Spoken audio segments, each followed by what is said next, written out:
بسم اللہ الرحمن الرحیم۔ سحری کا وقت کب ختم ہوتا ہے؟ سحری کا آخری وقت کون سا ہے؟ اور یہ ایک دو غلطیاں آپ کے روزے کو فاسد کر دیں گی، اور یہ اکثر لوگ یہ غلطیاں کر رہے ہوتے ہیں۔ کافی پڑھے لکھے اور سمجھدار لوگ ایسی اور اس طرح کی غلطیاں کر جاتے ہیں۔ ہم نے دیکھا ہے کہ بہت سے لوگ اس غلط فہمی کا شکار ہوتے ہیں۔ تو آج اس ویڈیو کے اندر بتاؤں گا کہ سحری کا وقت کب سے کب تک ہوتا ہے اور ہمارے علماء کرام اس کے بارے میں کیا فرماتے ہیں۔ کسی نے ایسا کام کر لیا اس کا روزہ ہوگا یا نہیں ہوگا؟ ویڈیو کو اینڈ تک دیکھیے گا، انشاءاللہ بہت فائدہ ہوگا، اور سپورٹ کے لیے چینل کو سبسکرائب کر دو۔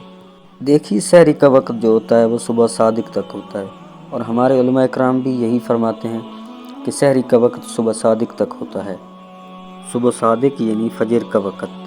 جب وقت ختم ہوا تو آپ نے کھانا پینا بند کر دینا ہے، چاہے اذان ہوئی ہو یا نہ ہوئی ہو۔ آپ نے گھڑی پر ٹائم دیکھنا ہے، جو کیلنڈر پر ٹائمنگ دی گئی ہے آپ کے علاقے کے مطابق آپ نے اسی ٹائم کے مطابق اسی ٹائم پر سحری کھانا بند کر دینی ہے، چاہے اذان ہو یا نہ ہو۔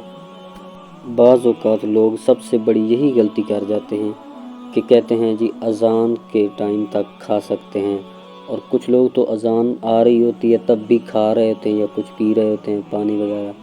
تو ایسا بالکل نہیں کرنا۔ تب جب اذان آ رہی ہوتی ہے، اذان سے پہلے جو بھی ٹائم دیا گیا ہے سحری آپ کے سحری کا آپ کے علاقے کے مطابق، تو اسی وقت تک آپ نے کھانا ہے، اس کے بعد نہیں کھانا، کیونکہ اس کے بعد فجر کا وقت شروع ہو جاتا ہے، سحری کا ٹائم ختم ہو جاتا ہے، تو اس دوران ہم کچھ بھی کھا اور پی نہیں سکتے۔ اگر ایسا کرو گے تو سوائے بھوکے اور پیاسے رہنے کے اور کوئی فائدہ نہیں ہے، اور اس سے آپ کا روزہ نہیں ہوگا۔ تو یہ تھی آج کی ویڈیو، امید ہے آپ کو ویڈیو اچھی لگی ہوگی۔ اگر آپ نے ابھی تک بھی چینل کو سبسکرائب نہیں کیا تو چینل کو سبسکرائب کر لیں تاکہ ایسی معلوماتی ویڈیو آپ کو ملتی رہیں۔